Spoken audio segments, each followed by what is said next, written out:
कभी सोचा है कि एक किताब जो सलाह देती है कोशिश मत करो, वो दुनिया की सबसे बड़ी बेस्टसेलर में से एक कैसे बन गई? आज हम इसी गुत्थी को सुलझाने वाले हैं और देखेंगे कि कैसे साइंस भी इस उल्टी सीधी लगने वाली फिलॉसफी का साथ देती है। जरा इस नंबर के बारे में सोचिए। एक किताब जिसका नाम ही इतना कंट्रोवर्शियल है, उसकी दुनिया भर में 2 करोड़ से ज्यादा कॉपीज बिक जाती हैं। ये आंकड़ा खुद ही बहुत कुछ कहता है ना? इसे कोई आम सेल्फ हेल्प किताब समझने की भूल मत करना। इसकी एकदम सीधी, मुंह पर सच बोलने वाली बातें ही इसे सबसे अलग बनाती हैं। और देखिए, क्रिटिक्स ने भी इसे हाथों हाथ लिया। तो असली सवाल यही है, सक्सेस के सारे पुराने फॉर्मूलों को तोड़ने वाली ये किताब आखिर इतनी बड़ी हिट हुई कैसे? तो चलिए पता लगाते हैं इसके पीछे का राज। इस किताब की आत्मा को समझने के लिए हमें एक ऐसे इंसान की कहानी जाननी होगी जिसे कोई भी अपना रोल मॉडल तो बिल्कुल नहीं बनाना चाहेगा, चार्ल्स बुकोव्स्की।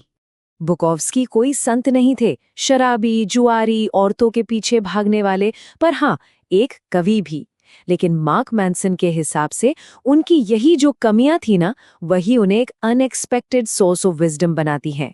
सोचिए, जिंदगी भर रिजेक्शन, हर तरफ से नाकामी, और फिर 50 साल की उम्र में जब लगता है कि अब तो सब खत्म, तब जाकर अचानक से सक्सेस मिलती है।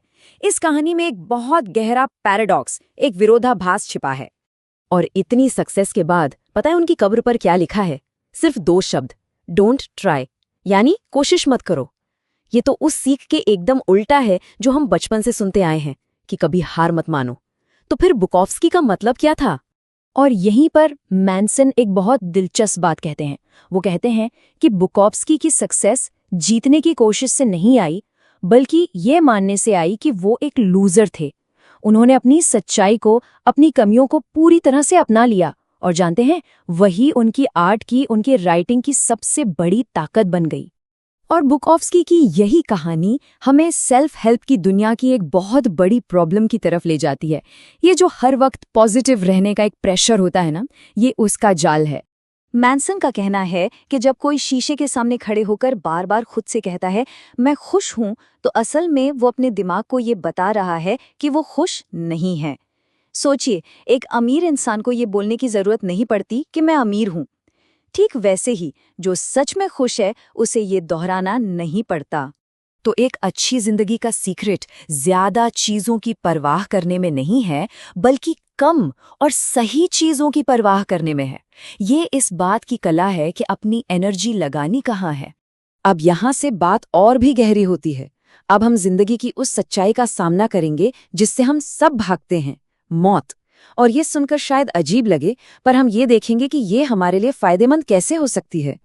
एक बहुत बड़े एग्जिस्टेंशियल साइकोलॉजिस्ट इरविन डी यालोम ने कहा था, मौत की हकीकत भले ही हमें खत्म कर दे, लेकिन मौत का ख्याल हमें बचा सकता है। जरा सोचिए इस लाइन के बारे में। इसमें एक अजीब सी पावर है। और सुनिए, ये सिर्फ कोई फिलॉसफी की बड़ी बड़ी बातें नहीं हैं। एक साइकोलॉजिकल स्टडी ने बाकायदा इस आइडिया को टेस्ट किया है। तो चलिए देखते हैं कि साइंस इस बारे में क्या कहता है। तो इस एक्सपेरिमेंट के लिए रिसर्चर्स ने हमारी जिंदगी के गोल्स को 2 हिस्सों में बांटा। पहले है एक्सट्रिंसिक एस्पिरेशंस, मतलब बाहरी लक्ष्य, जैसे फेम, पैसा, एक अच्छी इमेज, वो सारी चीजें जिनकी वैल्यू इस बात पर टिकी है कि दूसरे क्या सोचते हैं।